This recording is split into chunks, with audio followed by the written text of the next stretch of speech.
Welcome to the first Incubator Pitch Night. My name is Matt Biskin. I'm the principal here at Wheaton North High School, and on behalf of myself, Dr. Schuler, who unfortunately could not be here due to a death in his family, but he sends his best to all, Dave Claypool, the principal at Wheaton Warrenville South High School, and everyone in District 200, I want to thank you for being here. This is a wonderful experience that our students have been able to enjoy here at Wheaton North and at Wheaton Warrenville South. There are two things that really stand out. One, our students were able to learn in a setting, and they could do it through trial and error. They got immediate feedback as to what they were doing well and what they needed to work on. That's vital for learning to happen. And it was through trial and error. And it was led by our teachers, and it was led by our coaches and our mentors who created an environment for that to happen. There is another point that really stands out. For the first time, I think, in my 18 years in the district, we have really worked and been able to forge a new partnership with community leaders who are not only helping our students, but helping our school. So it is wonderful to have your voice. I'd like you to give them a big round of applause, our coaches and our mentors. We have 3 teams from Wheaton Warrenville South and 2 teams from Wheaton North, and we are looking forward to hearing their pitches. We want to thank them for their hard work, because that's why we're here, because of our students. So we wish you the best, and with that, I'm going to hand it over to Mr. Dan Corntire. Thanks, Mr. Biskin. My name is Dan Corntire. I'm the Director of High School Instruction for District 200. Thank you for being here tonight. We're going to have a lot of fun, hear some great ideas from our students at Wheaton North and Wheaton Warrenville South, and we even have students from Edison Middle School, so we're thrilled to have those folks here. When we started to talk about this course, we had conversations, and we were really kind of concerned because there are just not enough ways for us to express a good north-south rivalry around here. So we thought, you know, that rivalry just doesn't seem to be strong enough. Can we find another way to kind of get that going? So we decided, you know, maybe we can have a business pitch competition. So we'll have fun doing that here tonight as well. Before we get started with the pitches, we're going to say to a lot of people, and we want to start with our Sharks here. So I'm going to have them quickly introduce themselves so you know who those folks are. Hi, my name is Jay Haas. I'm with Transnational Payments. We're a payment technology company headquartered in Rosemont. Good evening, I'm Suzanne Royer, and I'm with Northwestern Medicine. Good evening, everyone. I'm Tammy Presley. I direct Community and Government Affairs for Northwestern Medicine. Hello, everyone. My name is Peter Svach. I am a Senior Vice President with Cantor Fitzgerald out of New York.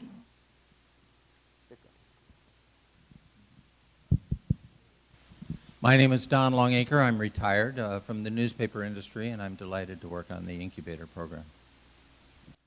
Hi, I'm Rob Christensen. I'm in cybersecurity sales with a company called Fortinet. Hi, I'm Paul Dato. I have a financial service company here in Wheaton.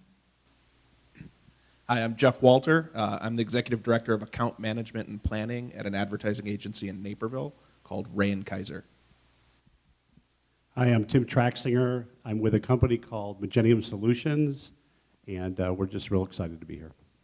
All right, thanks to all our Sharks. Round of applause for those guys. We've, like Mr. Biskin mentioned, we've established a lot of partnerships through this process, and so we'll be thanking those folks and recognizing them. We wanted to start with a group that's been especially influential in this project, and we're going to bring Mr. Don Longacre over, and he's going to talk a little bit about the Student Excellence Foundation. Wow, thank you.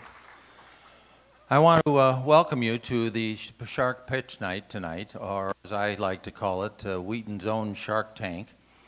This culminates 2 semesters of work with our high school students. My name is Don Longacre, and I'm the community coordinator, which means that I'm the guy that's done a lot of interfacing with people to get volunteers to help with this project. And also, I help by being one of the Sharks tonight. I'm also on the board for the Student Excellence Foundation for District 200, and we're very proud to have been a part of this endeavor. It's been a great project that the Student Excellence Foundation has found very, very personal and very involved. Not every student will start a business, But the exposure to what is necessary includes a great variety of skills, one of which, for example, is budgeting. And how many of your kids have a budget? Well, let me say something else. How many of you have a budget? Well, it's one thing that's taught in this course among many, many other things, as you can imagine, in trying to start a business. The Student Excellence Foundation's role, we were going to have some slides. The Student Excellence Foundation's role has been to make a major commitment to the program in several ways. First of all, the foundation has made a substantial financial contribution along with our sponsors that are noted in the program.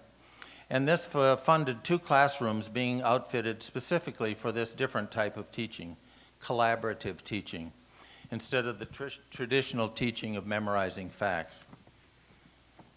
Second, the foundation has helped to create a sense of excitement by supporting and promoting the program, both internally and externally, to all of the thousands of contacts that we have with the Student Excellence Foundation. Third, the foundation has assisted me as the community coordinator in helping find nearly 100 volunteers. Think about that, 100 volunteers to be on the board of advisors or to be mentors and coaches that co-teach and support our teachers in the classroom. Most every school district in the suburbs has a foundation, and we are the one foundation in District 200. We need your help and involvement, so here are some of the ways that you can help. I'll stand out of the way a little bit. Thanks to foundation donors, this year, in the last 4 years, we've raised $250,000 that have funded grants and to support new initiatives like the Business INCubator Program. If you would like some more information, if you exit through this door on the right, my right, your left, there's a table out front that has a lot of material about the Student Excellence Foundation. Careers in technology continue to evolve. New teaching methods help our schools prepare students for success in this competitive and global workforce. The demand for innovative teaching beyond the standard curriculum continues to grow exponentially. 65% of today's grade school students will hold jobs that do not exist now, and they'll use technologies that have not yet been invented, and they will find solutions to problems that have not yet been found. While none of us can anticipate these changes, we can empower our students to be prepared to think by providing them with access to the latest teaching methods, resources, and materials. Congratulations to the Business Incubator Class of 2018 and to the district administrators, the educators, the volunteers, the sponsors, and in particular to the 5 finalist teams who are presenting their pitch tonight. Thank you.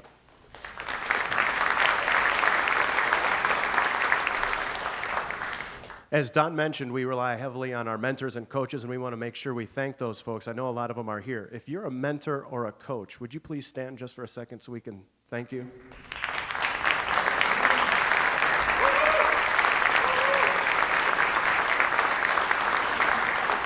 Thank you.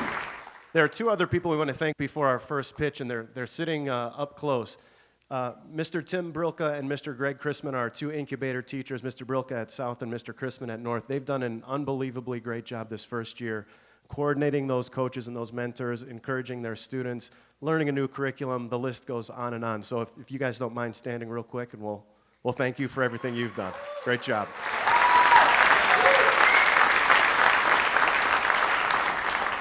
All right, enough talk. Let's get to the pitches. We've got an exciting group here for you. We're going to start off with a group from South, Marketing Mongoose. Come on up. All right, hello. Thank you for all being here tonight. We'll start off. So we are Marketing Mongoose. So how many times per day do you use a napkin? You got to think. We got lunch, we got breakfast, we got dinner. 3 times. In the U.S., over 450 million napkins are used every single day. At Marketing Mongoose, we saw this as an opportunity to revolutionize advertising. We saw that we could take these napkins and turn them into mini billboards. 450 million mini billboards circulating through the U.S. would be priceless for marketing. So right here we have our examples, I'll give each one to the sharks. So with the napkins, we have ad on them and then a QR code. So company logo, QR code. This will take you to the coupon of the business. I'll hand them around. If you scan the napkins, it will take you to our presentation, so you can follow our presentation and see how the QR code works. So we'll start off with our team. I'm Connor Burns, the CEO. I'm a senior at Wheaton Warrenville South, and I will be attending the University of Illinois Urbana-Champaign next year. I'm Nikhil Tank. I'm a senior. I'm the CFO of Marketing Mongoose, and I will be attending Indiana University next year. I'm John Keys. I'm the CFO. I'm a senior. I'll be attending Southern Illinois University next year. We also have two more members, Joe Adamick and Kendall Simpson. They had a playoff baseball game, and they will be coming later to answer any questions you may have. So to start off our mission statement, so at Marketing Mongoose, we are here to create simple and affordable advertising. Some of the milestones that we've gone through: back in August, we became a team, and then in October, we came up with the idea of Marketing Mongoose. And then into January, we had our first surveys and initial reactions to our product. And then in February, we got funding for our MVP. And then tonight, the pitch night. So the problem: advertising to a very specific market segment has become very difficult. There's online ads and things, but advertising is becoming very oversaturated. You have mass email campaigns and other just banners online. But the issue with that is if a consumer sees the ad, they can just click X and it goes away. To fix that, we'll show that on the next slide. But our customer segments, we have businesses and schools with their napkins. We plan on partnering with small businesses to get started, like Arrowhead and other businesses. And with the napkins, we will put them in District 200 school cafeterias and other places. So our solution to the oversaturation of marketing is advertising on napkins. So as you can see on the napkin, there is the QR code and the logo. So for example, so for this one, this would be, if we had the napkin, there's no picture of it here, but there would be a QR code of Arrowhead, or a logo of Arrowhead and a QR code. You'd scan the QR code, and it would take you to the coupon right there. So that's what the consumer would see. And we offer real-time stats so you can see how many scans you get per napkin, per run. And the napkins will be noticed by customers because they're in the customer's hand and they can't click X for it to go away. It's right there, unlike an ad on Facebook or something. You can't click X and have it go away. It's right there in your hands. You have to see it. And while you're eating, you're wiping your face with it and you will see it. So our technology, again, we take napkins, which you use in everyday life. You see them every day. You wipe your face with them. And we take advertising, which is an oversaturated market. We take the QR code and we mix them all together, shake it up in a little box, and give it to you in a little package with the coupon. And so how it works, the business provides the coupon, and we create the QR code on the napkin. We print it on the napkin or stick it on the napkin ourselves. We then supply the napkin to a District 200 school for free, and the students can scan the napkin at lunch or after school, wherever they find the napkin. And then after school or whenever they want, they can redeem the coupon at the business. So our competition, as of right now, we have no direct competition. That means we have a monopoly. But our indirect competition would be Cup Ad, which is advertising on coffee cups, and it doesn't have that big of a market because it's only towards like coffee stands and small coffee stands. We're more towards the bigger picture of schools and events. And then there's also Zazzle, which is custom printing on napkins, and they don't really have the same solution as we do. They just do parties and events.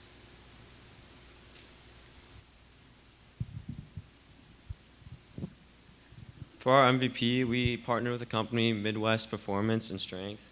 And here's actually a copy of our MVP. I only have one, so you have to pass it around. When we did our MVP, we ended up with 20 scans, which is 4% of how many napkins we put out. And we think we can make this number bigger by raising awareness when we did our MVP, we didn't really explain to the students how it worked. We just wanted to see how they would react to it. And we also think that gyms are not necessarily the best thing for high schoolers that they want coupons or discounts on. But we think that if we put like fast food coupons on in the school, they would be more interested in it. And not everyone also knows how to use a QR code, so we have to inform people on how that works. This also is a very good turnout. So with 500 napkins, we got 20 scans, which comes out to 4%. And after some research, we found out that for a mail-out campaign, a good return on how many you send out is 0.5% to 2%. So this 4% is actually a very, very good number for the return. And also, if you do a mass email campaign, you should expect even less than that, about 0.5%. So that's this 4% is very good. And you don't know, these 4% of people could be, because there's the 80-20 rule where 20% of your customers will make up 80% of your revenue, and these 4% could have a big impact on your business. So for our TAM, we have 3,250,000, and then our SAM is 1,625,000. That's for Illinois, and the SAM is 80% of all public and private high schools in Illinois. And our projected TAM is 310,000 and 250,000 for DuPage County. And again, the SAM is 80% of all public and private high schools in DuPage County. For our market structure, it will be $300 for 1 week of advertising with our product. There are 37 weeks in a District 200 school year, and that means we get $11,100 per year if we advertise for all 37 weeks. Each run also consists of 6,000 napkins in the cafeteria, so the $300 would pay for 6,000 napkins to be placed in the cafeteria. And this would be free for the schools, so the schools are saving money. It's just the business would be paying us, and then the school is getting free napkins in return. Now, if we look at a company like Chick-fil-A, they spend $63 million per year on advertising, and they're only 22nd in the nation, so that means there's 21 other companies above them that spend more than $63 million on advertising. We spend 0.017% of their budget on just advertising, and we get that in, and we feel like we're more effective than a billboard on the highway. Our product costs 5 cents to make per napkin and sticker the way we make it right now, but it would cost 5 cents for it to be per napkin. It's 5 cents, but it costs 2 cents to make, 1 cent for the napkin and 1 for the sticker. So our gross margin would be 3 cents, and then our gross margin is 60%. Our revenue growth would be 20% per year, and we would do this by doing free trial runs for companies just to get them to see how it is, and then to also advertise on media, like social media and stuff. Funding time. So we are asking for an equity stake of $22,000 for a 10% stake in our company, and this will grant us the ability to print on our napkins. As the Sharks, you see the napkins there have a sticker on them, but with this money, we'd be able to print directly on them. $15,000 of this cash would be going toward a commercial-grade printer to print on the napkins, and the printer can churn out 2,000 napkins per hour. So this would allow us to print directly on the napkin. It'd be much more appealing to the consumer and the businesses. We are also asking for a $15,000 line of credit just to pay for the napkin, the physical napkin, and for the ink. And we'd have $2,000 used of the $22,000 to be used for free trial runs for businesses so that they can see the value that we provide to them. So our exit strategy would be in 5 years, we would sell to a major marketing firm such as DDB or any of these other ones. Our return on investment after 5 years, thinking that we would grow 20% each year, would be about $54,000 after your $37,000 investment. So why now? With the oversaturation of advertising in the market, it's time to return to its printed roots. We also have a $300 commitment from Arrowhead to fund napkins at Wheaton Brewfest on August 4th. So that is a very good opportunity right there, and it shows that people want to find a new way to advertise, because with the oversaturation of just emails, everything is digital. We want to take marketing back to its printed roots. So help us as we change advertising one napkin at a time.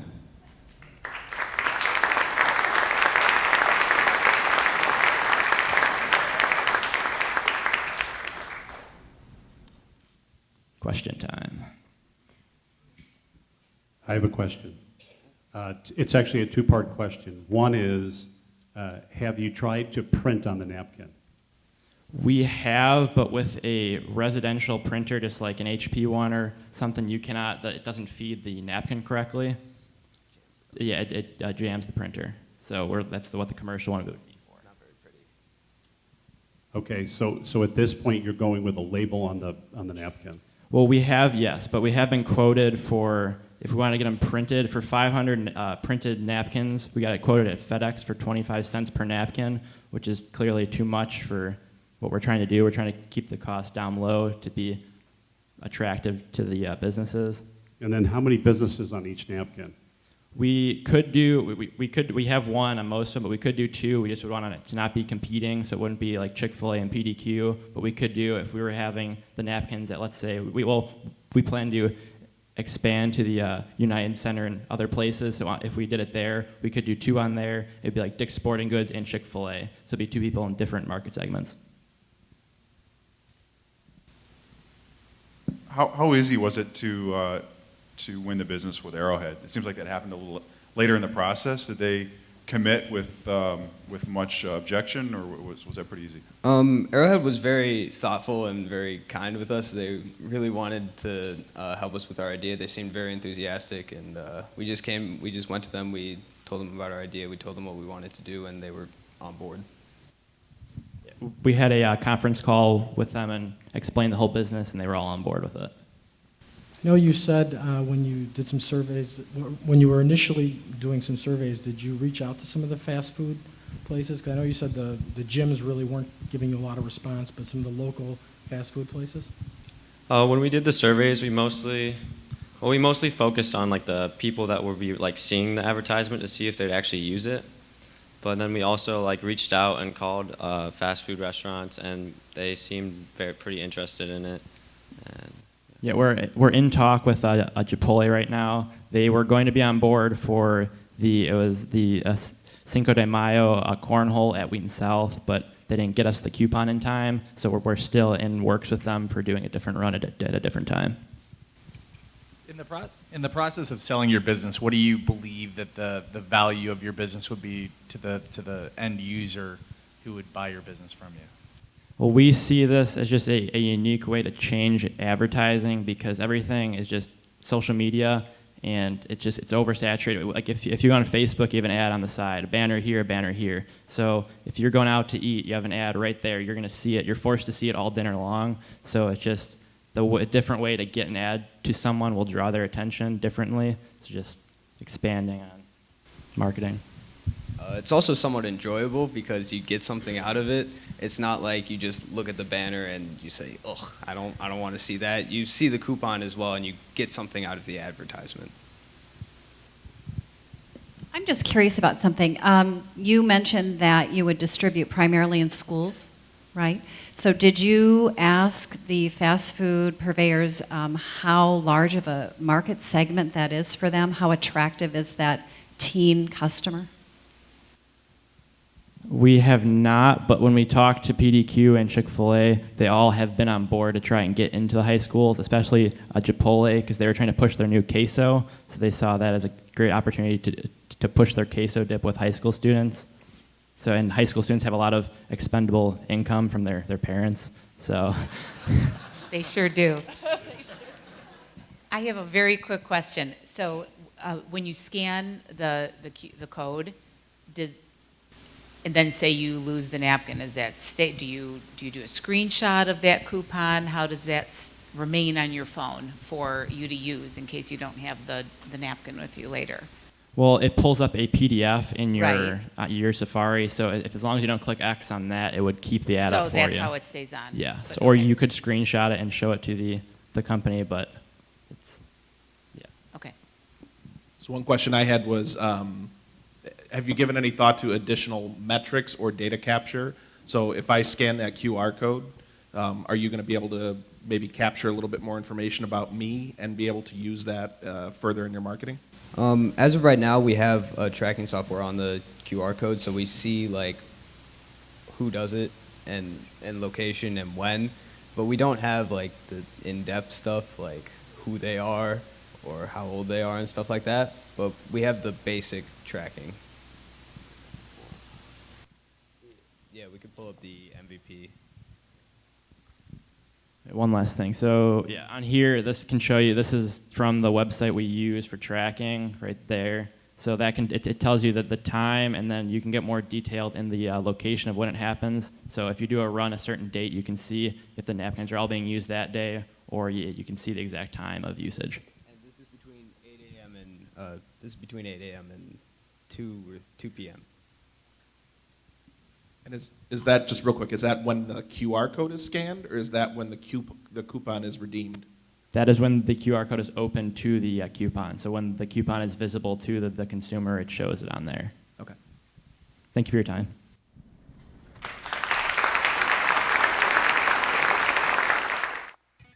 Oh, we didn't even get to the chorus. All right.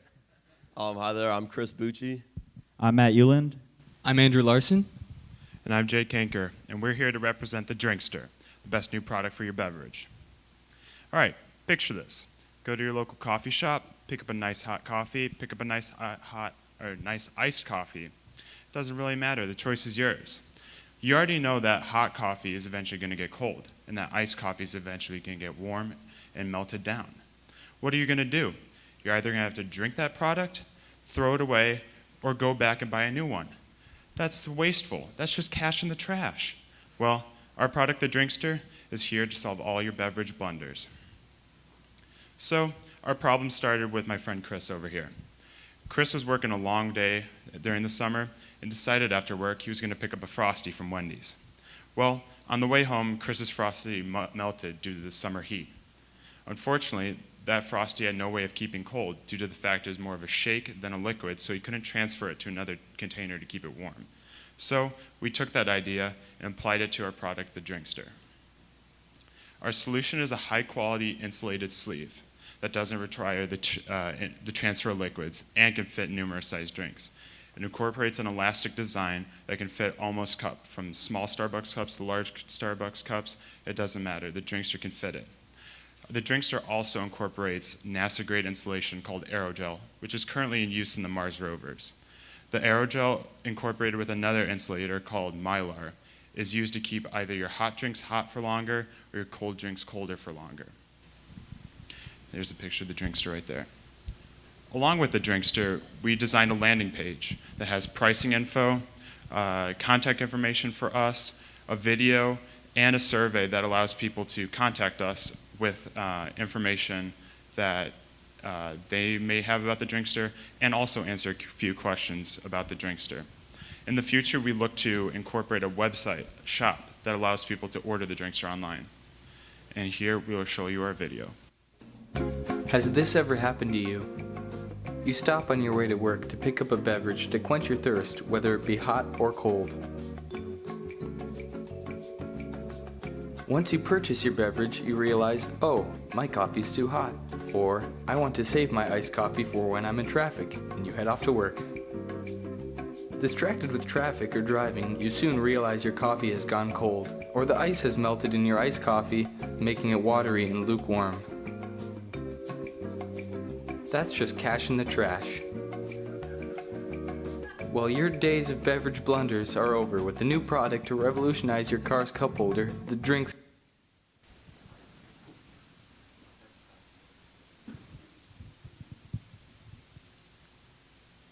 There we go. Along with our video, we also put out customer surveys and received over 100 responses. With our surveys from watching the video and basically hearing about our product, we proved our concept that people are interested in a sleeve that keeps their beverage cold for longer. Along with these customer surveys, we found out that people were more angered when their iced coffee melted, due to the fact that iced coffee cannot really be refrozen on the go, and that when the ice melts in iced coffee, it waters down your drink, ruining the flavor. We also decided that people liked a sleeve idea more than an insulating your cup holder, which was our original idea. So we decided to switch to the sleeve idea. All right, the customer that we'll be targeting and we'll be marketing to is ideally a deluxe drinker. What we mean by this is anybody that's going to stop at a Starbucks or Dunkin' Donuts and buy a drink there, maybe on their way to work or on their way to whatever they need to be going to. So this is primarily commuters or people that are incapable of reheating their drink and don't have a microwave readily accessible. So because our product fits a cup, we're just targeting people going, picking up the drink, putting the drinkster on, and keeping it going. This also includes travelers in airports to keep their drink insulated there. All right, so our market size, these are our numbers for our TAM, SAM, and our first-year customers in the amount of customers, and I'll go through those more specifically. So our TAM, we took the proportion of people who can drive in the U.S. times the proportion of people that drink coffee or tea regularly times the proportion of people that go out and will buy their drink, and that came out to about 116 million. And then our SAM, we zoomed in just on the Chicago area, and we multiplied it by the same proportion of the people that drink coffee or tea and our luxury drinkers centered around the commuters in Chicago. Now, for our market size for our first-year customers, we are targeting Chicago commuters, and we estimate that our marketing campaign will reach 50% of them, and hoping that 20% of the people that see our ads buy the drinks are our customers in the first year is about 15,000. All right, so our competitors right now are Yeti or Swell, which are popular drink insulators out on the market, but they are typically to insulate drinks that you would make at home and have time to pour into a Yeti. We're targeting more people that would get like an existing cup and to insulate that cup. There are also koozies, which don't insulate your drink, a product called the Drink Docker, which does fit in your cup holder, but you have to wash it a lot of times, and then a Joe Jacket's the closest thing that we could find to our product, which is a neoprene sleeve that fits around a cup. All right, our minimum viable product. So with our own money, we created a landing page. Our website, it does a survey. People can answer survey questions and also put their email address in, and we can send them info. And we also have a host for our landing page and a logo we paid for. And then with our money that we requested in February, we created our prototype, which you have before you right now. We decided that after we made our prototype, we should test it out before we come here tonight and ask for more money. So what we did is we put one cup with a drinkster on it and one cup without it, and we measured the temperature every couple of hours. And the data with the hot coffee, it stayed 13% warmer per hour with the drinkster than without it. And this is using the one we created, so it's pretty low budget, and it's the one we created with our sewing machines in our own basements. So it's not the best quality, but it still proved that it worked. And here's a graph that shows the temperature with the drinkster and the temperature without the drinkster. Our goal, if you were to receive money tonight, would be to expand the distance between the lines to prove that the drinkster will keep the drinks hotter for a longer period of time.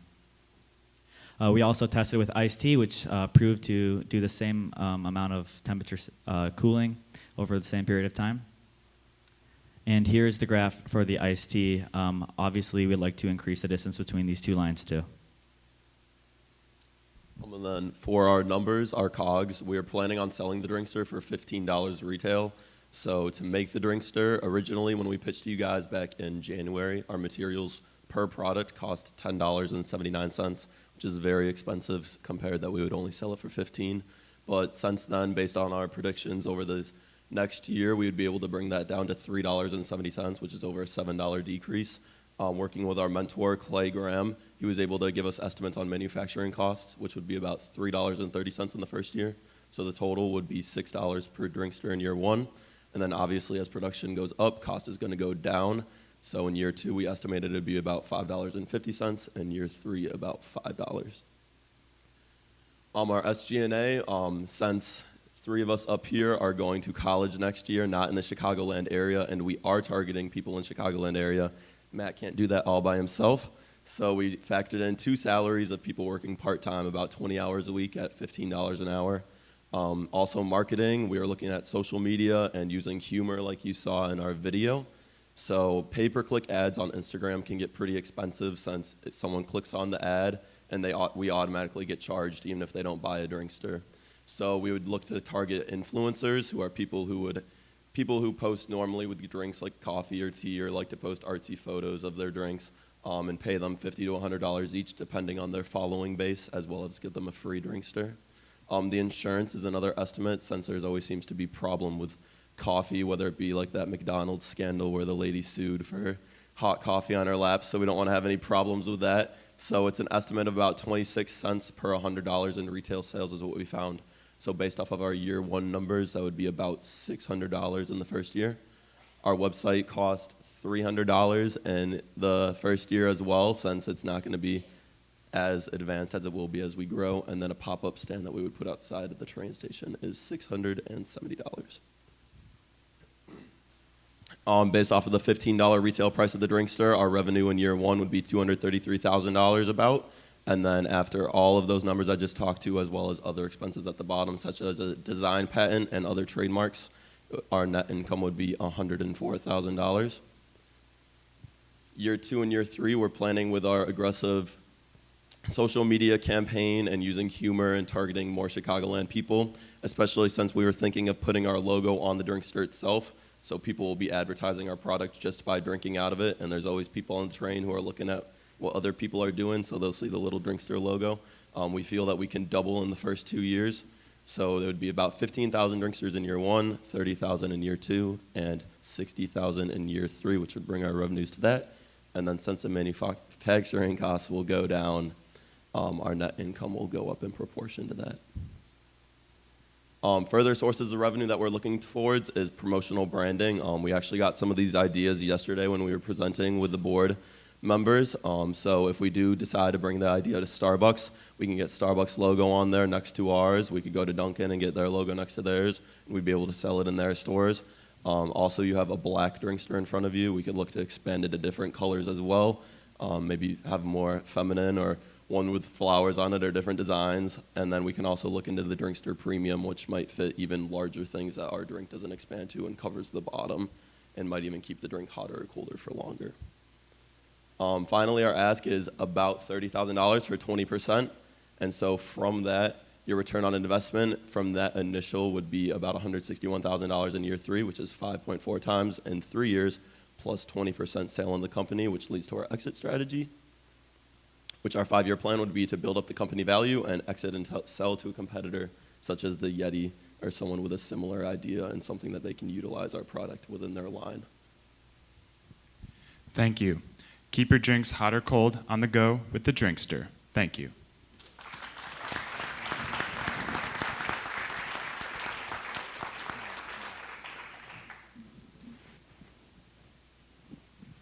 How effective is that product compared to the competition? So you showed about a 13%, it kept it 13% cooler or hotter, respectively. Right. So the prototype that we have right now, we were aiming to prove the concept and prove that our insulators actually work. And it kept it from cooling 13% each minute, which is not nearly as good as a Yeti would be right now.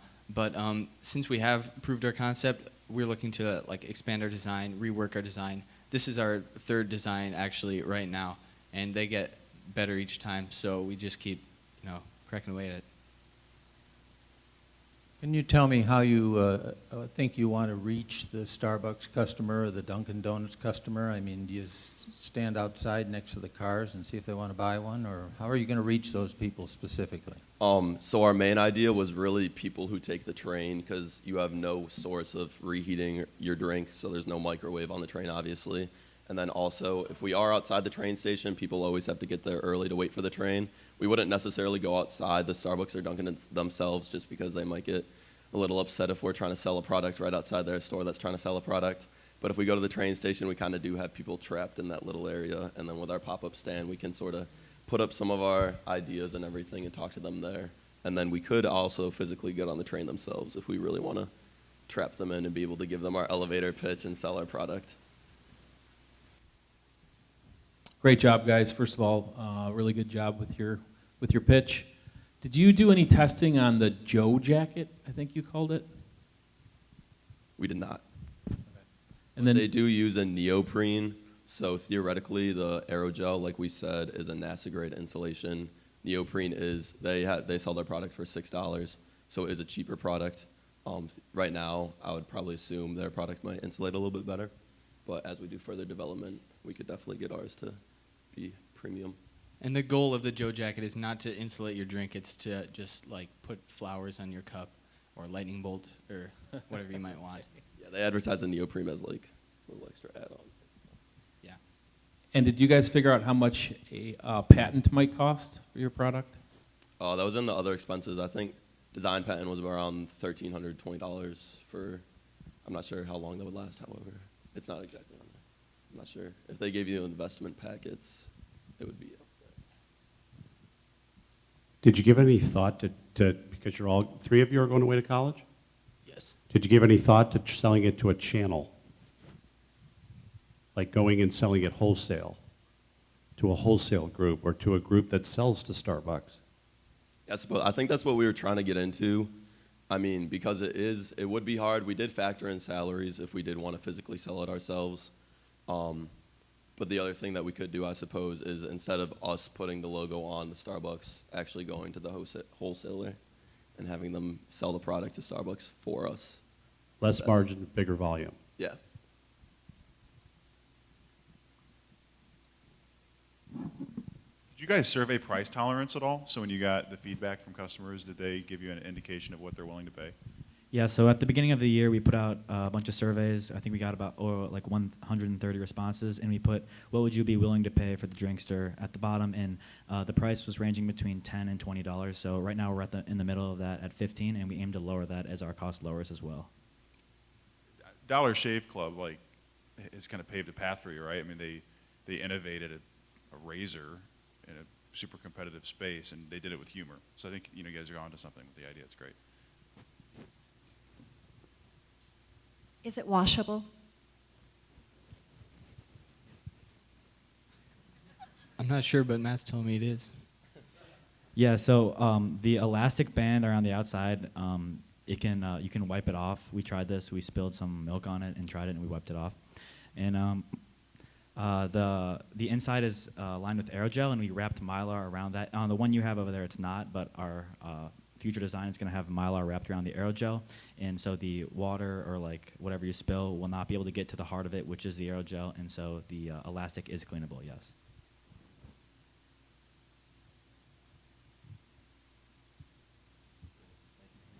Yeah, thank you.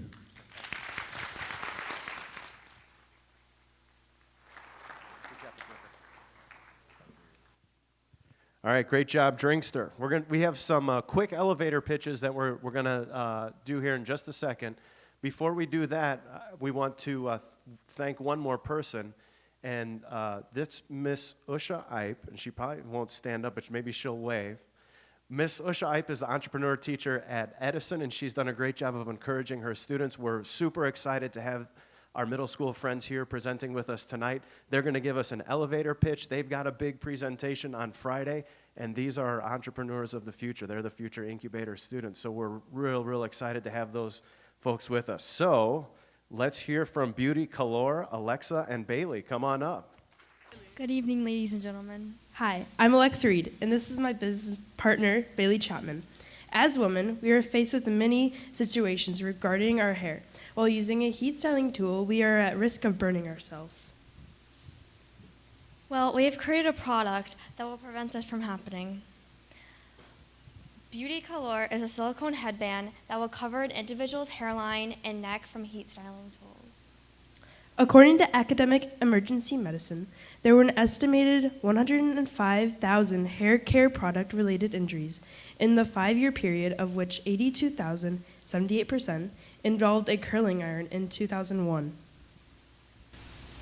Our mission is to protect individual skin while using a heat styling tool. In 6 months, we'll have sold over 100 headbands in our bundle packaging, which will include heat-resistant gloves and hair nutrient oils to protect your hair from damage. We will achieve our goal by advertising and using word of mouth toward family and friends. In 4 to 5 years, we want our product to expand in the beauty industry. We also want our product to start being used in beauty salons and beauty stores. We hope to gain 5% of the hair market in 10 years. Our target market, ranges from Generation Z, age 14, to Generation X, age 53. Our startup cost would be $500 just to get all of our supplies we need to make our product. We will start making our product in our garages until we will get the full fundraising to start manufacturing our product professionally.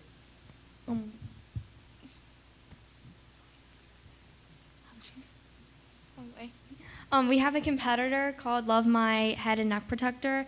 They sell their product at $19.99 for shipping and handling, but Beauty Color our retail cost will cost $12.99 for manufacturing and shipping. And we'd like to thank you guys all for listening and for this opportunity, and your time. We greatly appreciate it. We hope one day we'll be a huge success. Beauty Color, Shoulder Beauty.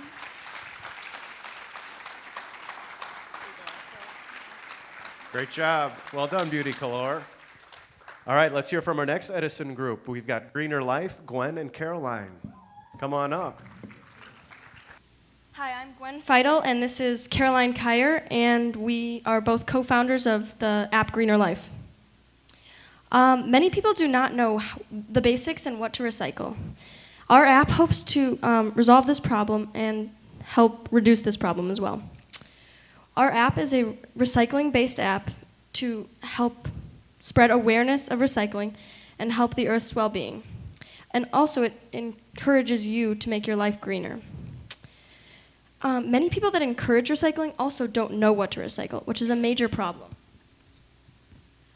We hope to improve the knowledge of recycling of many people and decrease many people's carbon footprint.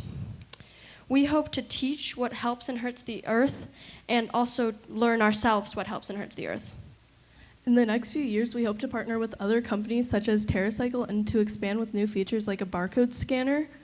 The industry size was $106 billion in 2015, and we couldn't find any, okay, never mind. We have many indirect competitors, and our target market is millennials with both men and women living in cities and suburbs. Our marketing strategy is going to be using social media, flyers, word of mouth, and presentations. This is a screenshot of our prototype app, and our startup cost will be around $2,000 with essentials, a website, and advertising. We hope to continue to work on this app. Currently, we are using a free app maker called AppyPie and would like to expand from that and also continue developing our app. If any of you are interested in helping us, we would greatly appreciate that. Thank you for taking the time to listen to our speech.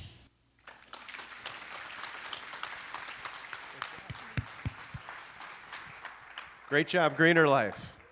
All right, thanks to our Edison groups. We'll hear from a couple others here tonight.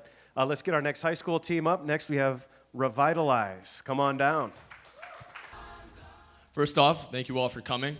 Now, by show of hands, how many of you drink coffee? Almost everyone, right? Now, Mr. Tracksinger, how much coffee would you say you have per day?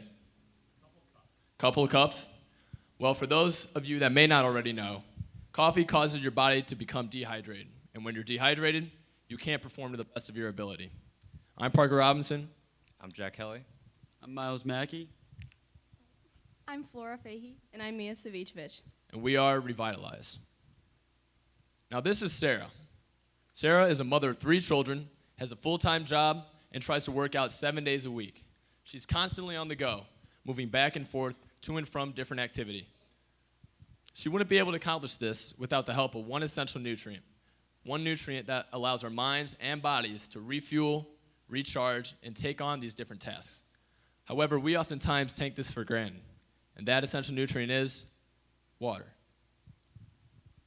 At Revitalize, we like to focus on the problem of hydration or lack thereof. Dehydration is a preventable condition that affects many people. In fact, just this past weekend, NBA legend Bill Russell was hospitalized due to dehydration. Now, Mr. Haas, do you know off the top of your head how many people work in your company?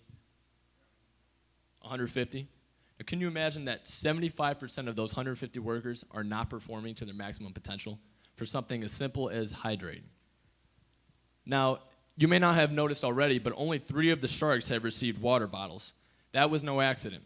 That was to represent the 6 people that didn't have water bottles were to represent the people that are dehydrated, while the 3 people with water bottles were to represent those who are properly hydrated. Well, at Revitalize, we feel like we have come up with the ultimate solution to solve the problem of dehydration.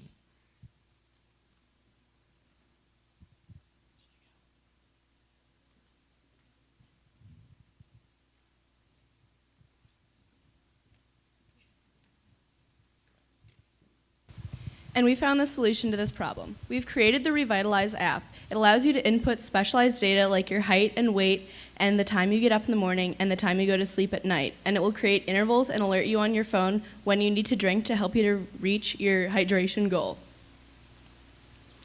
We've changed our target market from hospitals and doctors to the fitness market and athletes.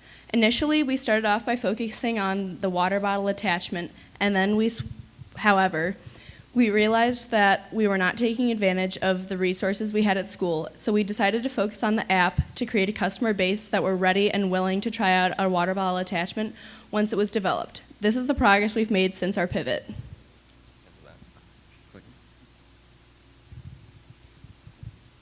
All right, so this is the homepage of our app. This is the loading screen. So as you can see, it has our name, logo, and our saying, improving your hydration one drop at a time. So once it's done loading, it'll bring you to this pop-up, and it asks you for your wake-up time. This time will serve as the beginning of your schedule. So if you go ahead and hit OK, we'll set our time, and we set ours to 8 o'clock. And so it'll bring you back to this beginning page, and it has the show schedule option, our logo, and the goal of the amount of water you need to drink right at the bottom. So in the bottom right-hand corner, we're going to go ahead and click on the profile, and it'll ask us to enter our bedtime. And this will be the end of our schedule. So we set ours at 11:30. Just go ahead and hit done, and it'll bring you to this profile page. So at the top, it has the profile with our name, weight, activity level, and bedtime. At the bottom, there are links to our website and our Instagram and Twitter as well. So let's go ahead and fill this out. So we'll go click on name, and we did Mr. J. Haas, and we'll go ahead and hit done, and then we'll go ahead and fill out the weight. We did 160 pounds, and we apologize if it's inaccurate. So you go ahead and hit done, and next we're filling out the activity level, and we did 60 minutes, and on a scale of 1 through 5, 5 being working out the hardest, we chose number 4, and hit done, and then if you go to the bottom left-hand corner and click on the schedule, it'll bring you back, and if you've noticed, the goal on the bottom has updated to match the personal profile, and if you want to see the times you should be drinking, you go ahead and click on the show schedule option up at the top, and it'll show you the intervals. And if you swipe left or right, it'll bring you right back to the beginning. And this droplet you see on the inside fills up each time you drink water, or you can manually push the logo itself, and the water droplet will grow in size. And with that, we would like to thank Mrs. Phelan as well as Austin Wesker for helping the development of our app. For our company, we've chosen 4 main sources of revenue. The first being our app, and this is just what we're going to start off with. And the way we'll make money off of our app is simply advertising space in the form of banners on top and bottom of our app, which we will sell to any company that's interested. Second is advertisements. Not only is our app a good place for advertising, but we have a social media, including Instagram and Twitter, as well as a developed website that we've launched. So we'd like to provide advertising space on all 3 of those platforms. Third, we'd like to partner with local businesses such as gyms. So, for instance, a gym would offer a premium membership, and as part of the signing deal, we'd throw in a free attachment, and then they would download the app subsequently. And then finally, and most importantly, our attachment. And what this is an attachment on water bottles, and why it's important is we didn't have enough initial funding to develop this attachment, so we are using the app, advertisements, and partnerships to reach this goal of developing the attachment. So on this top... And then there's the Vitalizer, which is the attachment, which you'd sell for $40. So number one, with that, what technology would that link up with the app? Would it be Bluetooth, things like this? Second of all, competitors that you've seen in that space. Yeah, so we have two components for monetization. So we have the attachment itself, $40, like we said earlier, and this actually syncs with the app. So the app is where you create the profile and the schedule, and then that syncs with the app to make sure that, or it syncs with the attachment, so the attachment lights up at the correct times. And then for competitors, we tested out a competitor called the ULA, and this is a water bottle attachment as well. However, we found that it was difficult to actually be reminded because of the light on it. It was quite dim, and we don't always have our water bottles on us at all times. So we figured that with an app, you can always be reminded on a smartwatch or your phone itself. And then if you have your water bottle on you, that's always a great tool if you're looking over at that and drinking water.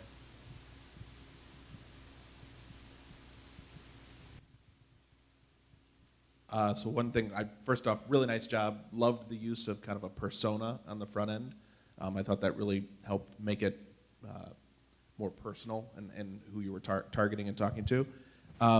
You mentioned selling ad space on your website as one of your revenue streams. So what is it that's going to drive people to keep coming back to your website? Are you guys, I mean, it's an app, right? Mm-hmm. So you're running things through the app. So ad space there makes total sense. But can you help me understand how that would work with the site? Yeah, so our website was actually our MVP. We decided to go with the smoke test. And basically, we set it up in order to attract attention to our company. And with all the products that we're going to release, our app, social media, any type of marketing, we always want to direct it back to our website. That's going to be our home base, so to say, for all shipments, for all transactions, and also links to the app and social media accounts. So with everything that we have through our apps and through marketing and social media, we want it all to trace back to our website in order to bring everyone, like all of our customers, to one place that they could get all their information from.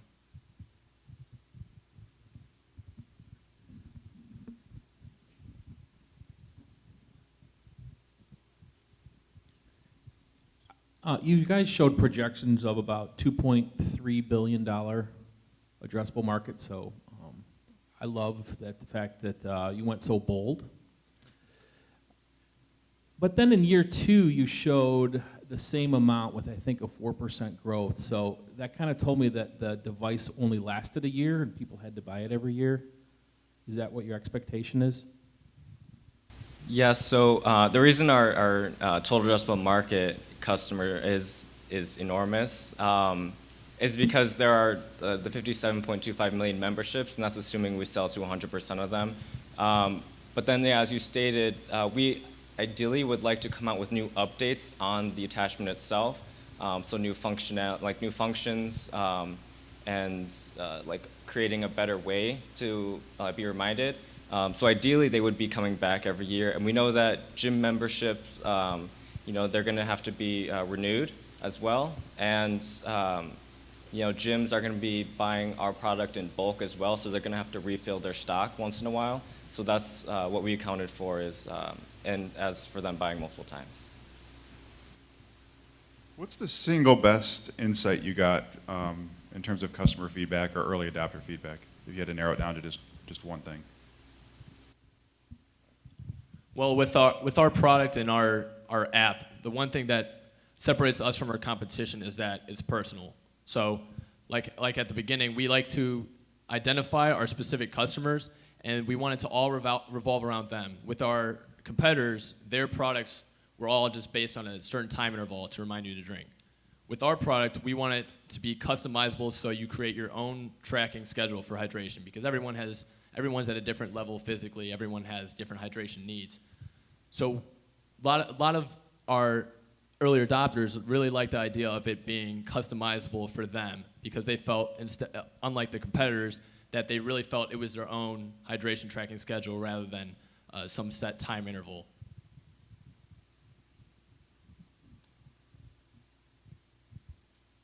Thank you for your time.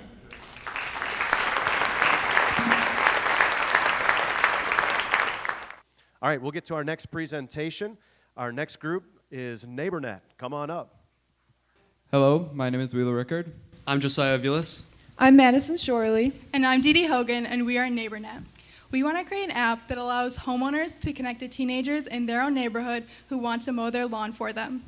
Here we have a short video that we have created that showcases the specific details of our company. Imagine you're a homeowner. You have a big lawn, way too big to mow yourself, and, well, you're tired of going to cold, unfriendly services that cost an arm and a leg. What do? Just give up? Well, that's always an option. But what if there was a better solution? What if you could easily connect with the teens in your neighborhood to mow your lawn who are friendly, local, and fairly priced? The problem is, only 2% of homeowners have local teenagers mow their lawns in the United States, while 46% get a professional lawn care service. There just isn't an efficient way to connect the homeowners to the teenagers. That's where we come in. We want to create an app called NeighborNet that connects homeowners with teenagers in their own neighborhood who want to mow their lawn for them. Not only will this be benefiting your community, but it would also save you a bit of money. Most professional lawn care services cost upwards of $30, which is far more than the average high school student would charge. And not only would you be able to request lawn mowing, but in the fall and winter, our users will be able to request leaf raking and snow shoveling. Here are some of the helpful features our app will have.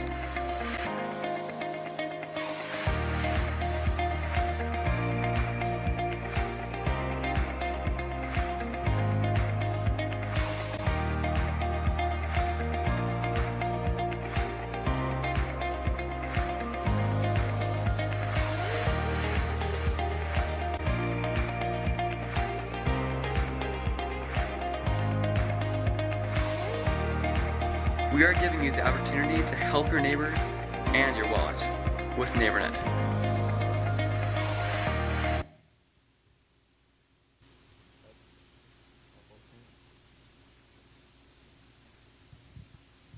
So the idea for NeighborNet first came about when Wheeler's neighbors would be out of town during the summer for a few weeks, and they would have Wheeler mow their lawn for them.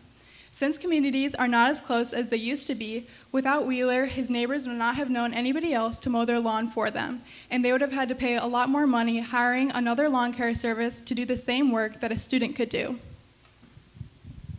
We will target older generations who physically can't mow their lawn. We will also target double-income families and single-parent homes who do not have a lot of spare time. They will be the customers. Our lawn mowers will be students who are 16 years and older, who do not have part-time jobs, so they can earn some money for college and still participate in their school activities. We will target close-knit middle-class neighborhoods like Wheaton. So for our market size, our TAM is going to be the 100 million homes with lawns in America. Our SAM's going to be the 4.8 million lawns in the state of Illinois, and we're going to target the 20,000 lawns in Wheaton.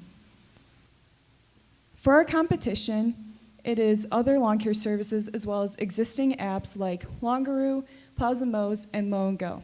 We do not consider other high schoolers who mow lawns as competitors because this is a tool for them. We are unique because we are bringing a sense of community in your neighborhood. We are connecting you with a high schooler rather than a worker you don't know. We are also giving you the opportunity to help a local high schooler earn some money for college. We will have a two-way rating system on our app, so you can rate the homeowner and the teenager.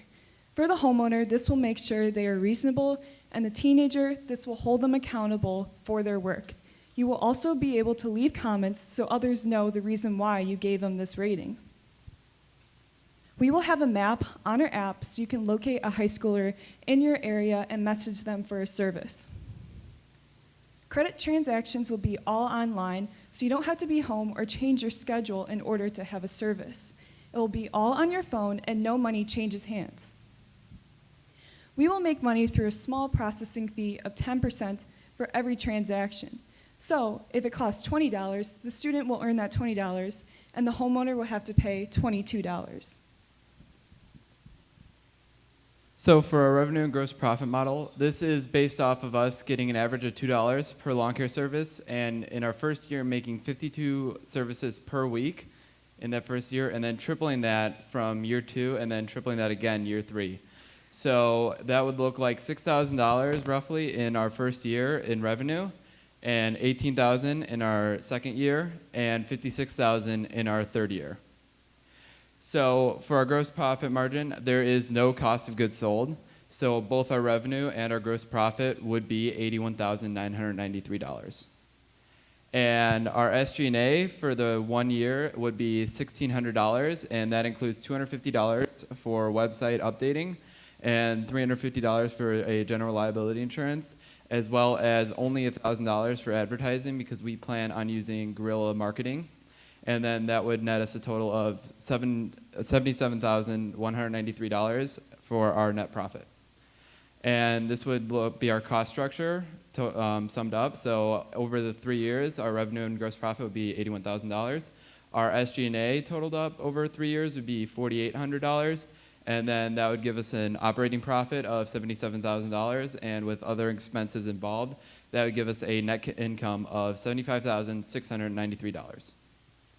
So our primary marketing strategy will be door-to-door sales. And this is perfect for us because it allows us to target specific neighborhoods and every single individual within that neighborhood. As we expand our horizons, we'll start using Facebook ads because it's also location-based, but it allows us to advertise remotely. We'll also take advantage of groups like Wheaton Moms, churches, other community groups. So for our MVP, we wanted to find a medium that would fulfill the 2 most basic functions of our app, and that is communication and transactions between homeowners and teenagers. We found Facebook and Google Pay, and they're perfect for us because they allow us to manually facilitate those transactions and communication.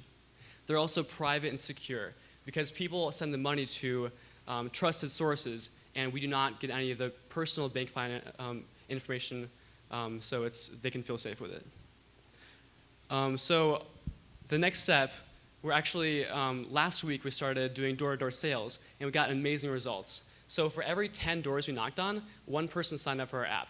And this is amazing already, but it becomes even more spectacular when you narrow it down. Every person that actually opened the door to us, we got a 50% response rate of people signing up for our app. People want NeighborNet. We're actually solving a legitimate problem in our neighborhood. And this is just the beginning. We've already gotten about 9 homeowners to sign up for our service, and we have a small pool of teenagers also. Moving forward, the second step for our solution is a web app. And this is way cheaper than a full-scale app, but it still allows us to have custom branding as well as refine the features around our specific needs. Finally, the final solution would be the NeighborNet app. And this would not only allow homeowners and teenagers to send transactions to each other and communicate to each other, but it will also add added flexibility and give the option of analytics. So homeowners and teenagers can see how much money they've spent, how much money they've made over a certain period of time. So obviously we're going to run across a few challenges, namely the ratio of homeowners and teenagers, people leaving our service to do cash transactions, and just general technical difficulties. But we have confidence that the uniqueness of our solution, as well as our ability as a team, will be able to confront these problems as they come. So to fully develop our business, we are going to need the capital funds of $4,000. And for this investment, you will get a 20% equity stake in our business, and this equates to a 4 times return on your investment after 3 years. With this $4,000, we plan on doing the following things. First, we are going to use $1,500 to create our web tool, and we are going to be outsourcing this to a fellow Wheaton North student who is very good at creating websites and coding. Then we are going to use another $1,500 for advertising, and this will include social media ads, flyers, as well as hiring regional sponsors to help us advertise within certain communities. Then, to protect our brand, we are going to get a trademark for NeighborNet, and this will cost $150.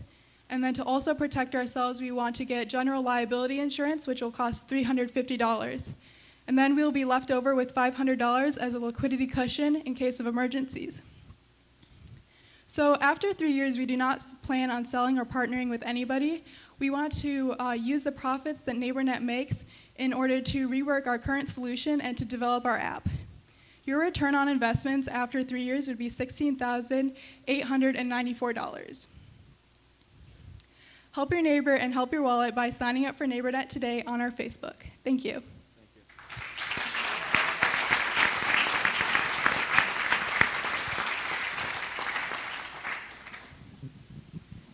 I think this is a great idea, and you did a great job with your presentation. I have a question. When you said that you have some ideas about confronting your obstacles, the obstacle of people possibly leaving to do cash transactions, how would you confront that? So first of all, the analytics I was talking about is a big feature here. Mainly it lies with students. Students want to serve multiple people in their community at the same time and track that. So if they serve, let's say, 5 homeowners in their community, they can see how much money they've spent, how much money they've made over a certain period of time and from how many people. And the main focus of our app is not the money, it's the community.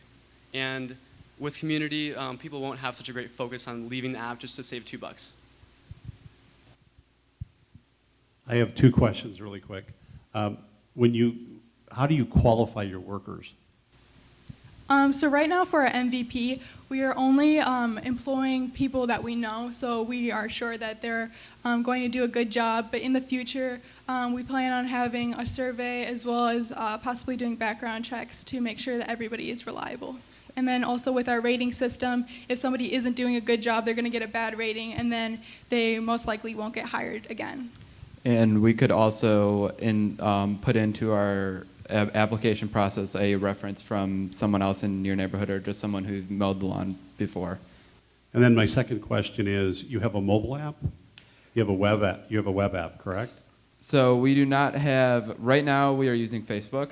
So we can message both homeowners and teenagers or high schoolers directly through that. So we would be doing the transactions manually, and that's how we are using our service right now.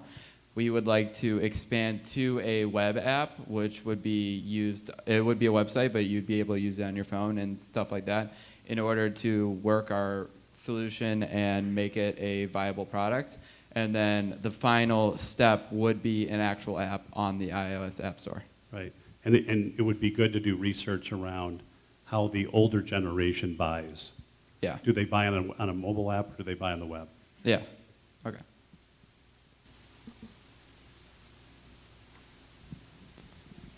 Just a question on how you prevent people from avoiding the app. Let's say I employ a teenager to cut my lawn, and then after a while I just pay him direct.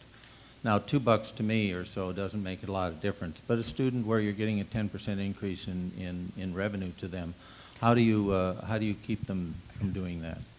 So we actually don't charge the student anything. If a student goes over, she touched on this, if a student goes over to mow the lawn for $20, he is making that $20. We just charge the homeowner, which we figured would keep the student on, because instead of having to worry about any IOUs from the homeowner if the homeowner just isn't home that week, it is directly through the app. So you're just getting that once you take a picture of the lawn proving that you've done it, you're getting paid right then and there. Yeah, and I think something we overlooked is that homeowners, that only works if the homeowner is there at the exact same time as a teenager and the teenager has nothing else to do. So with our app, homeowners will be able to request a service, and the app will match them with the closest available student. So if it's just one student and like they have a super close connection, that's not what our app's for. Our app's for connecting a group of homeowners with a group of teenagers.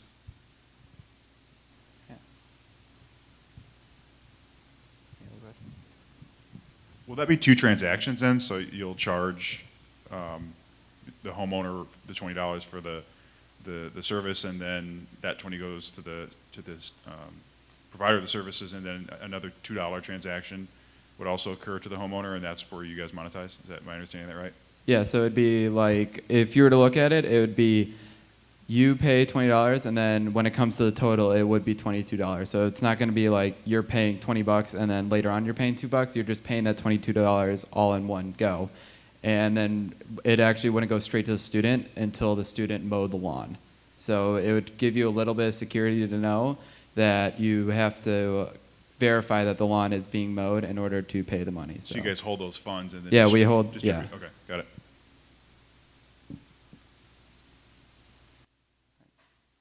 Well, thank you.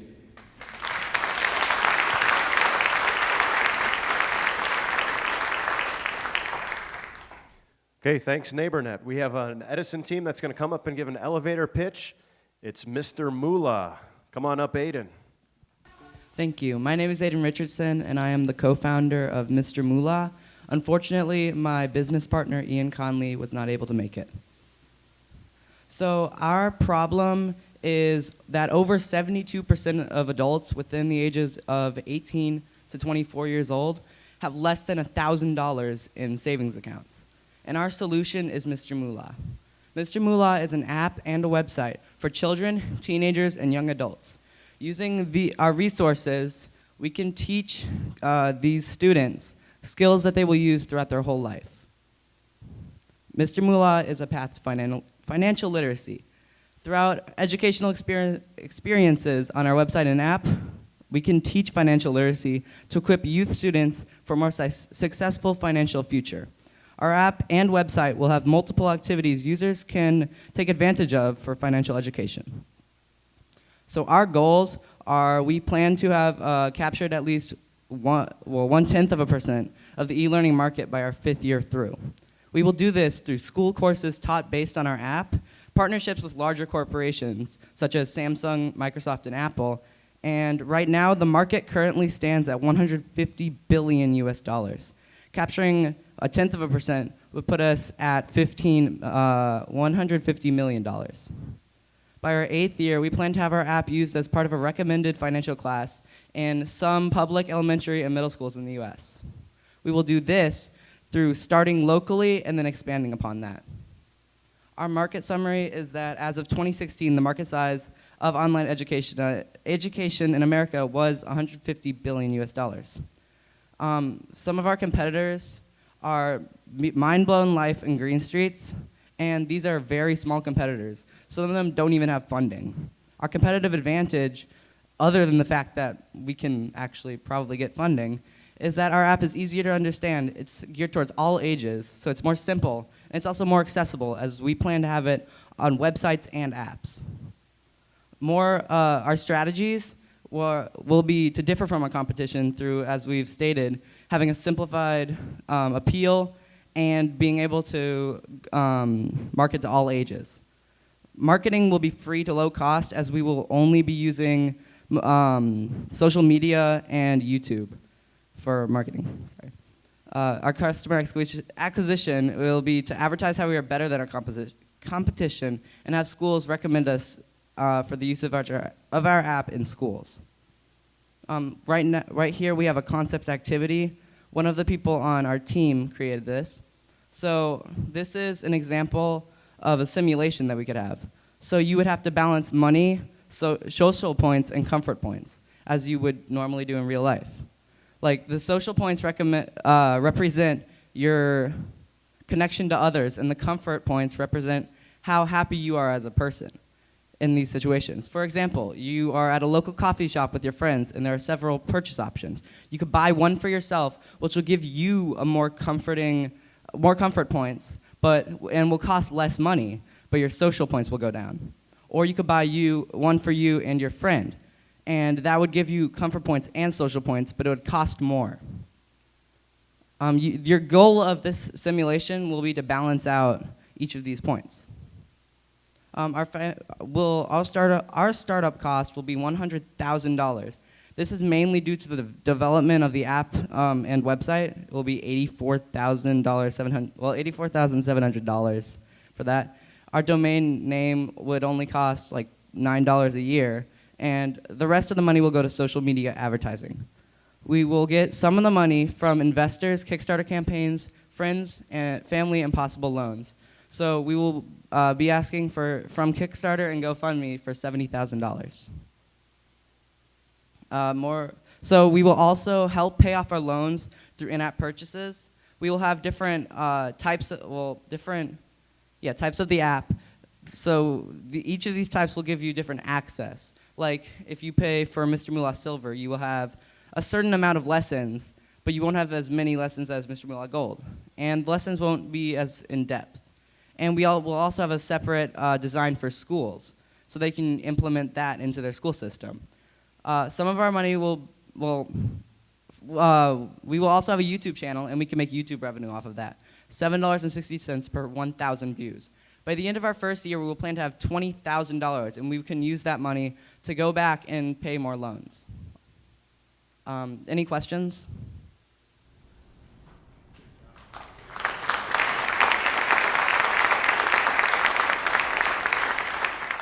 Great job, Aiden. Well done.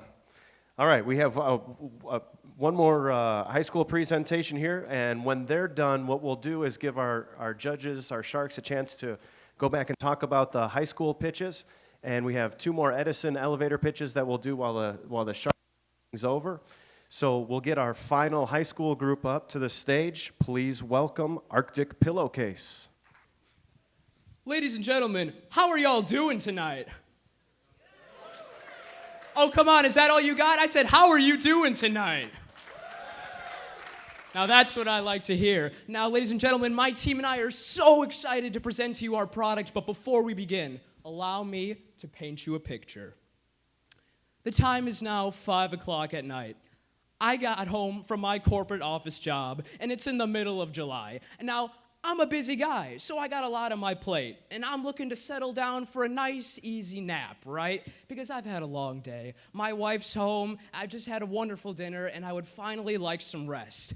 But unbeknownst to me, my air conditioner is out of control. It's not working, and it's in the middle of July, and my room is just baked. It's on fire, and I think, how in the world am I gonna be able to sleep in an environment like that? Because I sure as heck don't know how. So I'm tossing and turning, and I got my ice pack, but that's like too cold, and it's sharp, and it's uncomfortable. Oh my goodness, if only there was a solution to this hot mess. Ladies and gentlemen, allow me to introduce the Arctic Pillowcase, the coolest pillowcase in town.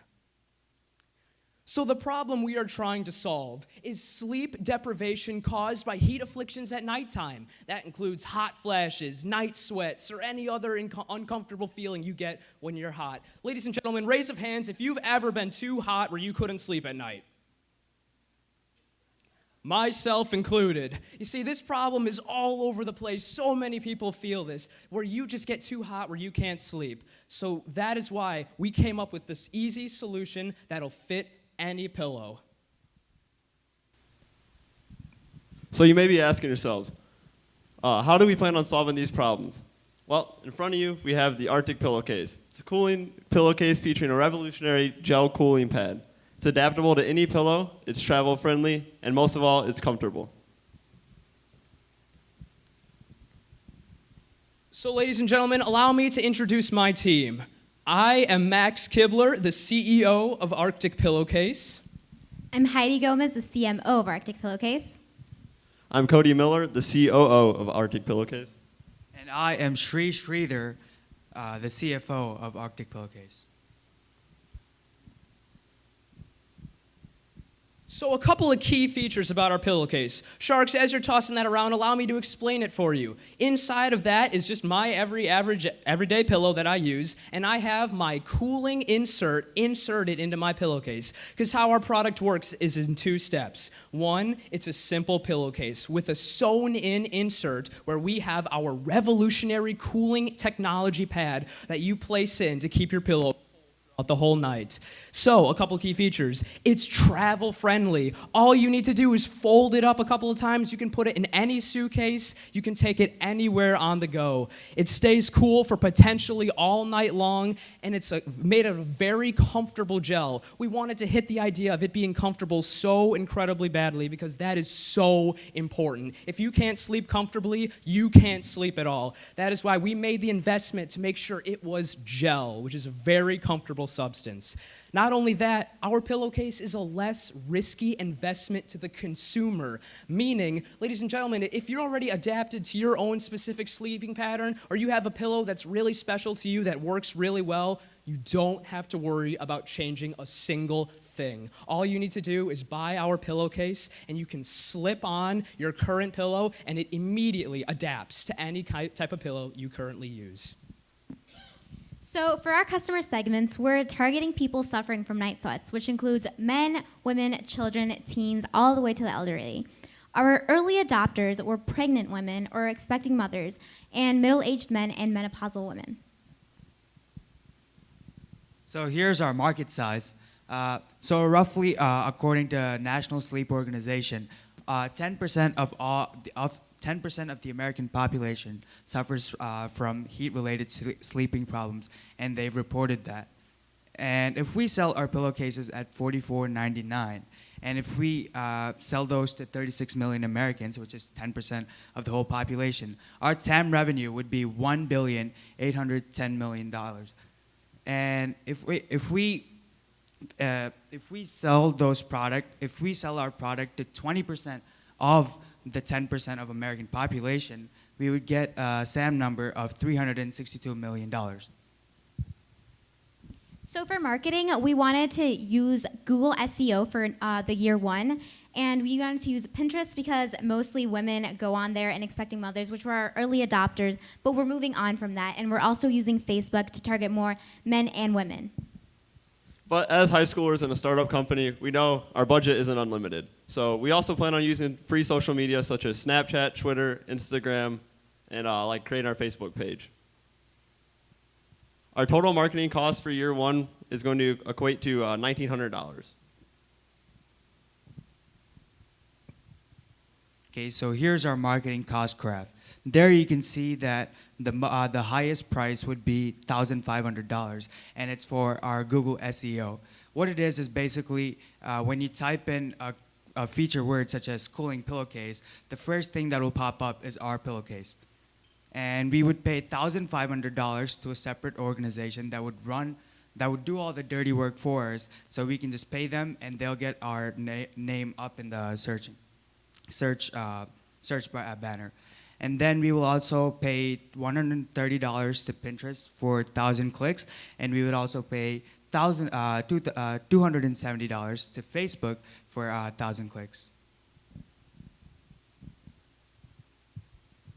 So as far as our sales and competition go, we don't have any direct competitors because our pillowcase is a pillowcase. It's not a cooling pillow. However, just in that nature, we do have indirect competitors. There are so many cooling pillows on the market, but one thing that we noticed is that they are all so expensive, ranging from $75 to $200. So we wanted to make our option affordable, which is why we're selling ours at only $44.99.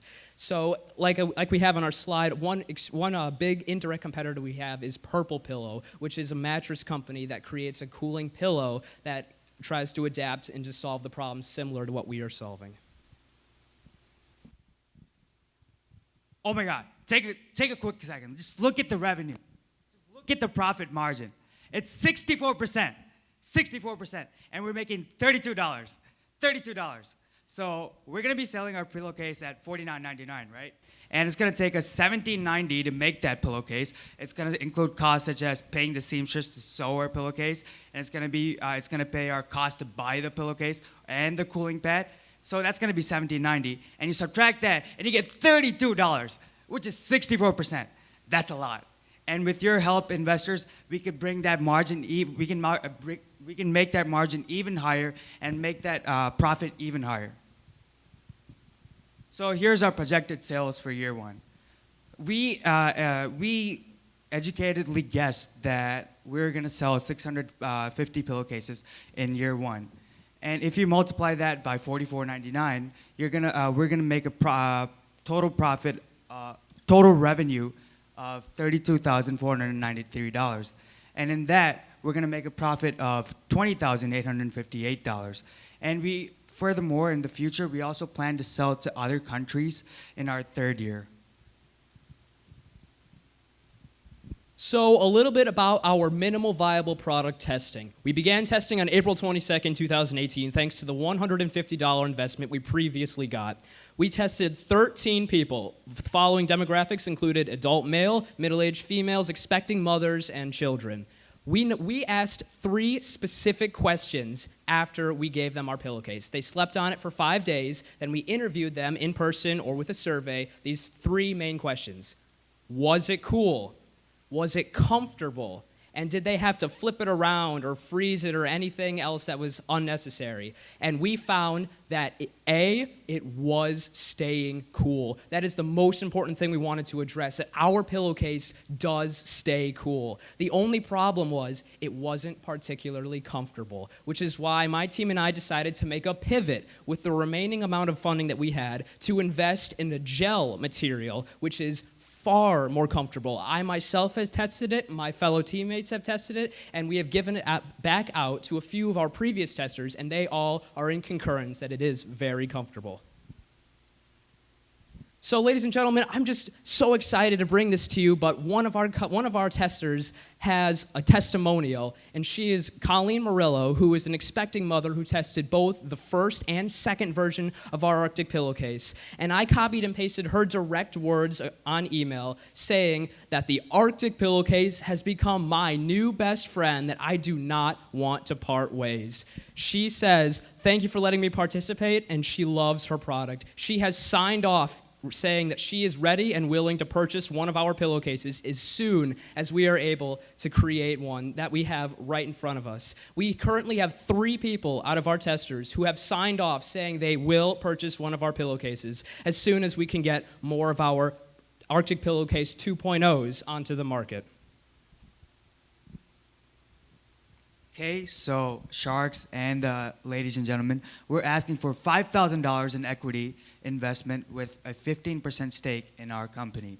And we are going to use this money to fund for 100 pillowcases and 100 cooling pads, and to pay our seamstress.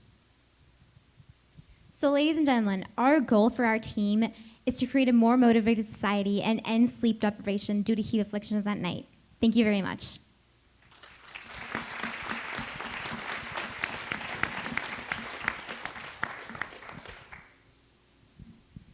Great job.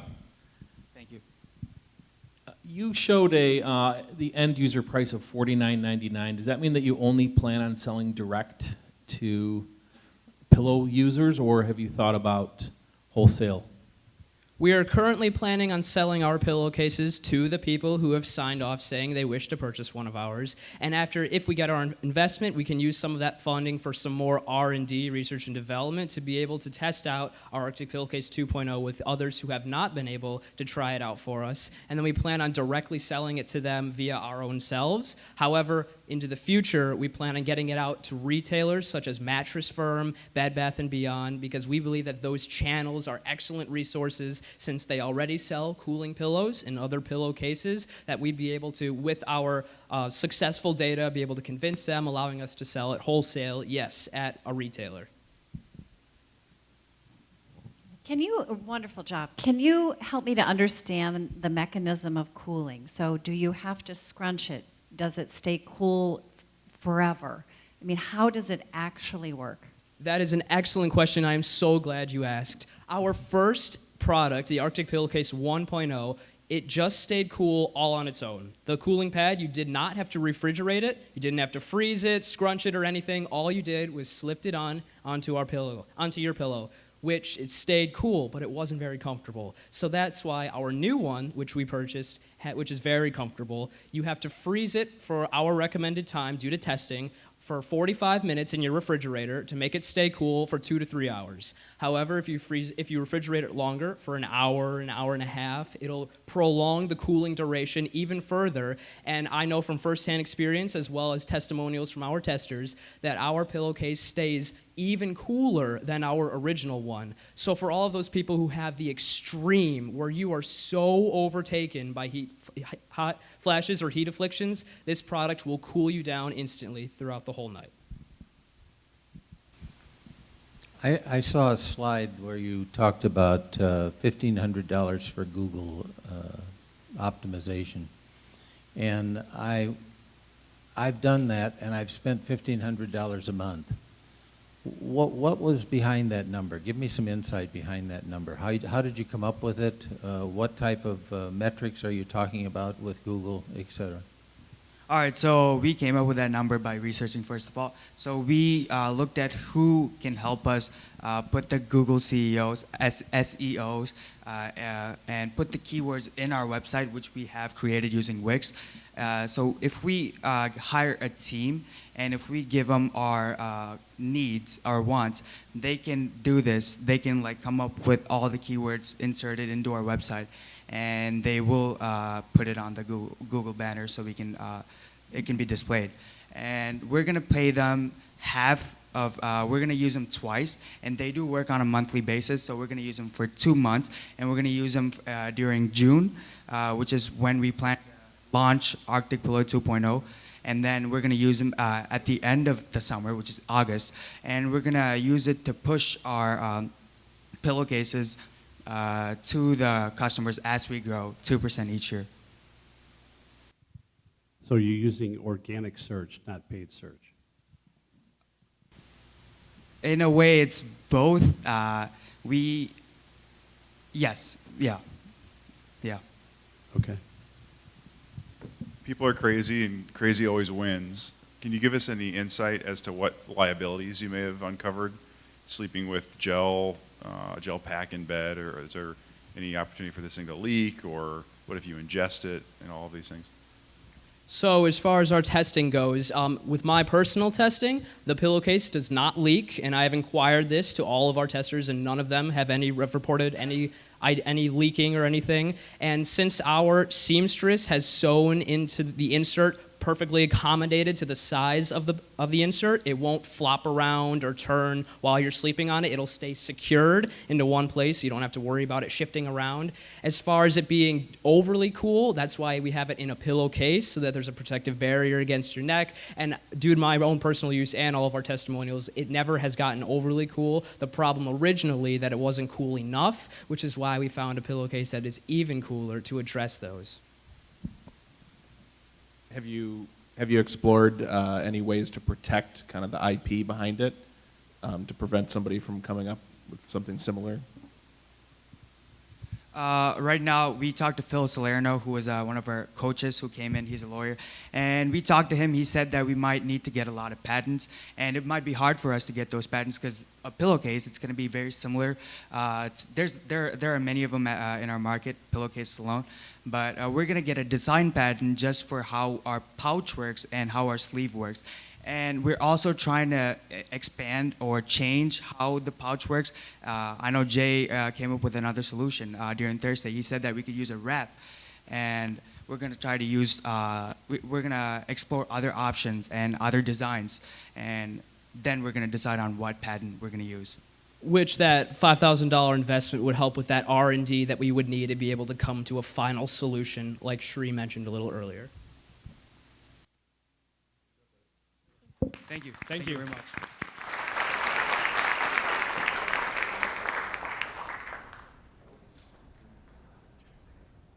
All right, great job, Arctic Pillowcase. We found a host for this event next year, Max. We're going to sign you up before you leave. Okay, we're going to excuse our sharks to talk about the 5 high school pitches, give them some time to do that. And while we wait, we'll bring up our next team from Edison. Please welcome Chris and Micah from RSB Equipment. Hello, I'm Micah Calhoun. And I'm Chris Marr, and we're both co-founders at RSB Equipment. Are you a parent with multiple children that suffer from expensive sports equipment? We created a website that allows people to rent and buy and sell equipment at competitive prices. What's unique about our company is that we're teaming up with Uber to deliver our sports equipment. We found that 20% of families spend around $1,000 on sports equipment each year, and that price is continuously growing. We believe that customers should be able to sell their gently used sports equipment and also buy and rent new equipment that they would like. One of our long-term goals would be partner with Uber to deliver wherever a customer would like to, and also buy storage like garage so we could increase our company size. Our competition varies from Play It Again Sports and Dick's Sporting Goods, but we believe that the prices are out of their budget and for many families. Our market size is around $50 billion, and the trend shows that there's a steady growth and has risen about 300% from 1992. In 3 to 5 years, we plan to capture 0.1% of this market. We're going to advertise through word of mouth, mom blogs, and through the Wheaton magazine and also Glen Ellen magazine. The target market consists of adult with many children. Our financial plan or startup cost would be around $50,000, and this would be from all of our equipment and technology we need, and also our website costs and other stuff like that. And this is our financial plan chart that shows the prices that we're using over 1 year and the net price for 1 year. And that's our company. And if you would like to partner with us, we'd be gracious for your help and feedback. Thank you.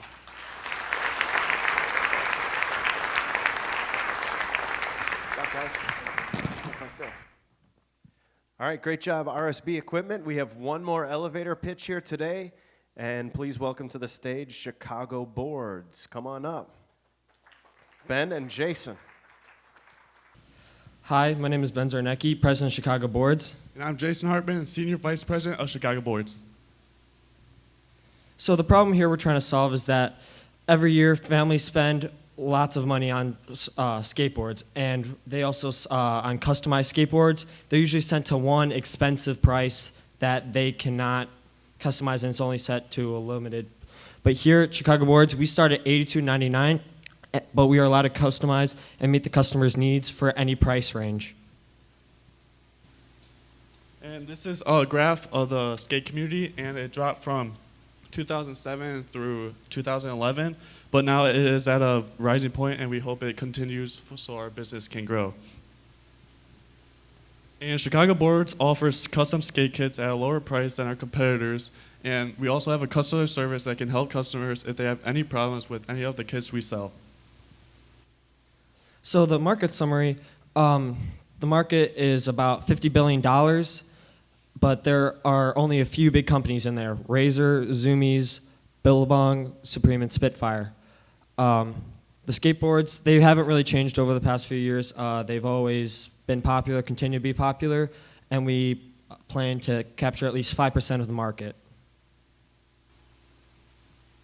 And a market strategy we're going to use is use commercials, print ads, and social media to promote our boards. And our target market is 13 to 18-year-olds who like to skateboard. And our boards are great for any skaters, young or old. And then our startup cost, we plan to have a startup cost of $10,000. We have a $7,000 liquid asset in case we have any other expenses that we did not see coming, just because of how prices can change throughout the skateboard world. We also just have a $20 board starting with $82.99. The Wix is going to take $102, and then storage for our stuff will take at least $771 with a computer of $400. We plan to use Kickstart. Kickstart will take 5% of our business, but they will only take 5% if we meet our goal. So we will ask them for $10,500 just in case. And then our financial plan, year-one projection, we plan to sell at least 50 boards with a total income of $4,149.50. All of our price includes from manufacturing to shipping out to our customers. It's all covered in our $82.99 cost. Our total expenses will be PayPal, $75, Wix, $102, and public storage for $771. And our total revenue for the first year will be $2,801.51. YouTube projection, we plan to get more popular with 125 boards sold, bringing us to around $10,000. Same expenses as the first year, and we plan to take in a total revenue of $9,000. Thank you.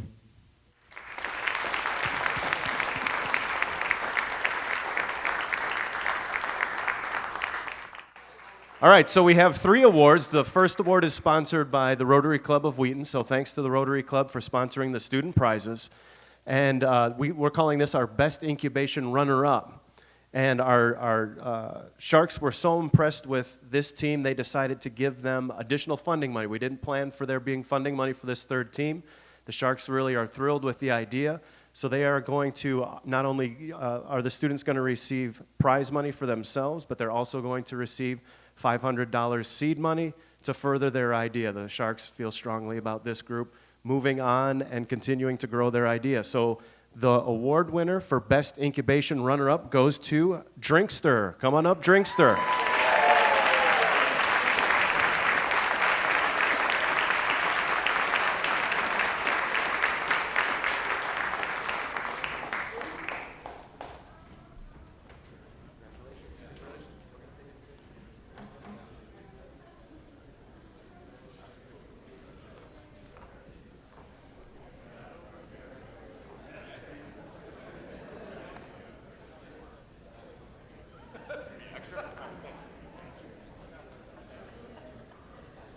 Congratulations, Drinkster. All right, our next award, sponsored by Wheaton Chamber of Commerce. They are sponsoring our student prizes, and this is to the best for the best incubation. This team will receive, each member receives $100, and then they will receive $1,000 seed money for their company to move the idea forward and grow their business. Congratulations, Arctic Pillowcase. Come on up.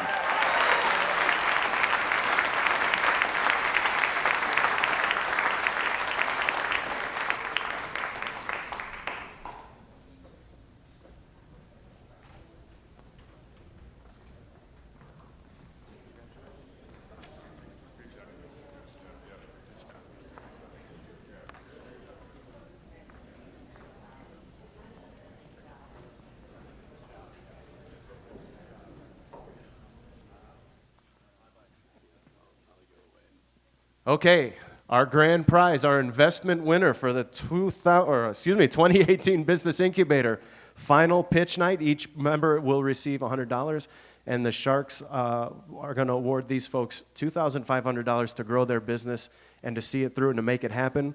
Congratulations, NeighborNet. Come on up.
Okay, thank you so much for coming. Thanks to all our community sponsors, to all the parents who came here. Great job to all our teams that pitched. Congratulations on a great year. Thanks to our Edison group. Thanks to our custodial staff and everybody who helped set up this wonderful event. We'll bring the other teams out for more pictures. Thanks again, and we look forward to having you next year for the Incubator Pitch Night.